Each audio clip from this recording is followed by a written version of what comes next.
22. Just take a second to think about that number. It's not just a statistic. It's the number of people, on average, who die every single day in the United States, just waiting for an organ transplant. It is a heartbreaking reality, born from a simple, brutal fact: scarcity.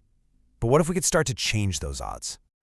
And that's exactly what we're going to get into today. We are going to explore the cutting edge of medicine, where artificial intelligence and massive amounts of data are being used to tackle one of the most high-stakes decisions imaginable: who gets a life-saving organ and when.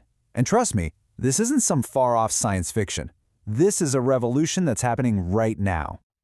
You see, at its heart, the entire world of organ transplantation is governed by a really tough numbers game. There are way more people who need an organ than there are organs available. And that scarcity turns this whole process into the ultimate waiting game, a race against time where every single decision can mean the difference between life and death. And the challenges don't just stop with finding an organ. Oh no. Doctors and their patients are in a constant battle. You've got the risk of graft rejection, where the patient's own body literally tries to attack the new organ. Then there are all sorts of potential post-operative complications. And for the doctors, it is a non-stop series of incredibly complex, high-pressure decisions. It's pretty clear that human expertise, while absolutely essential, could really use a powerful new partner in this fight. Well, it turns out that partner is starting to emerge from this incredible resource, a giant centralized database that's been quietly keeping a record of every transplant for decades. This right here is the bedrock of this whole AI revolution. It's called the UNOS database, and since way back in 1987, it has collected data on pretty much everything you can imagine about every single transplant in the US. We're talking donor details, recipient health stats, how things went after the surgery, literally millions and millions of data points. It is a collective medical memory, one of the most amazing medical data sets on the planet. But here's the thing about data, right? Having a mountain of it is one thing. Actually knowing what it all means is something else entirely. The raw info is just the starting point. The real magic, the real breakthrough, happens when you can finally sift through all of that history to find the hidden patterns that help a doctor make the perfect call for the patient that's sitting right in front of them. And that is precisely where the algorithms come in. Researchers are now building specific AI models to help answer some of the toughest, most critical questions in the whole transplant process. Let's take a look at two of the biggest ones. First up, you've got the when problem. Okay, picture this. A patient's liver is failing. They're on the wait list, getting sicker. Suddenly, a potential liver becomes available. Now, it's not a perfect A+ match, but it's good. So what do?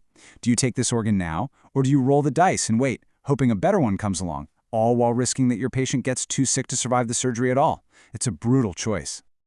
To solve this, researchers are using a framework called a Markov Decision Process, or MDP. The easiest way to think about it is like a super high-stakes game of chess, but instead of playing another person, you're playing against the patient's own declining health. The MDP is a mathematical model that calculates the best possible move at any given moment, weighing the benefit of taking an organ right now against the chance of a better one showing up later. So how does it actually work? Well, it breaks the problem down. First, it looks at the patient's current state, basically how sick they are right now. Then it considers the possible actions. You can either wait or you can transplant. For each of those choices, it calculates the reward, which in this case is the total expected life expectancy. After running thousands, even millions of these simulations, the model finds the optimal policy. It essentially gives the doctor a threshold. It says, look, if your patient's health score drops below this specific number and an organ of this quality shows up, take it. That's your best move. Okay, so that's the when problem. Now for the second huge question, the what-if problem. You know, one of the most tragic things that can happen is when a patient gets a new organ and it fails almost immediately. So the question is, can we predict that terrible outcome before the surgery even begins? This horrible complication has a name: primary graft dysfunction, or PGD. It means the new organ just fails right in the first 24 hours, and it is a major cause of death after a transplant. Being able to see this coming would be an absolute game changer. And this is where you can really see the power of modern AI. When researchers tested different models on the UNOS data to predict PGD in heart transplants, the results were just incredible. Take a look. Your older statistical models, they did okay. But then they tested a more advanced deep learning model, a multi-layer perceptron, and boom. The accuracy jumped to nearly 87%. That is a huge leap in our ability to see the future. But here's the thing, especially in medicine, being accurate isn't enough.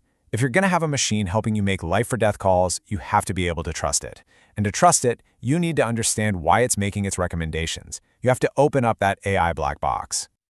I mean, just think about it from the doctor's perspective. An 87% accuracy rate is amazing. But what about that other 13%? A doctor can't just blindly follow an algorithm.